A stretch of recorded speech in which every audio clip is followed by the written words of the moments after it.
गोकुळच्या Tarabai park कार्यालयात छत्रपती शिवाजी महाराजांची जयंती उत्साहात साजरी करण्यात आली। गोकुळचे चेअरमन अरुण डोंगरे यांच्या हस्ते महाराजांच्या पुतळ्याचं पूजन करण्यात आलं।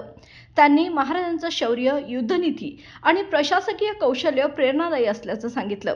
कार्यक्रमात संग्राम मगदुम यांनी शिवगर्जना सादर केली, तर डॉक्टर एम.पी. पाटील यांनी स्वागत प्रास्ताविक केले। यावेळी संघाचे चेअरमन अरुण डोंगरे, ज्येष्ठ संचालक विश्वास पाटील, संचालक शशिकांत पाटील सुयेकर, कर्णसिंह गायकवाड, प्रकाश पाटील, डॉक्टर सुजित मेंढचेकर, बयाजी शेळके, कार्यकारी संचालक डॉक्टर योगेश गोडबोले, व्यवस्थापक प्रशासन रामकृष्ण पाटील, महाव्यवस्थापक जगदीश पाटील, पशुसंवर्धन व्यवस्थापक डॉक्टर प्रकाश साळुंखे, संकलन व्यवस्थापक यशवी तुरंबेकर, संकलन अधिकारी दत्तात्रय वाघरे, बी.आर. पाटील, जनसंपर्क अधिकारी सचिन पाटील, अशोक पुणेकर, आर.एन. पाटील व संघाचे अधिकारी कर्मचारी उपस्थित होते।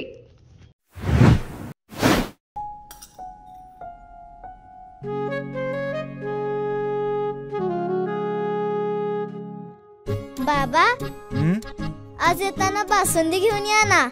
अगं, कालच आपण आईचा वाढदिवस होता म्हणून आणली होती ना।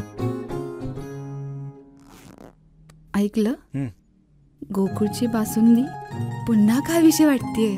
खरं सांगू, मलाही खावीशी वाटतेय।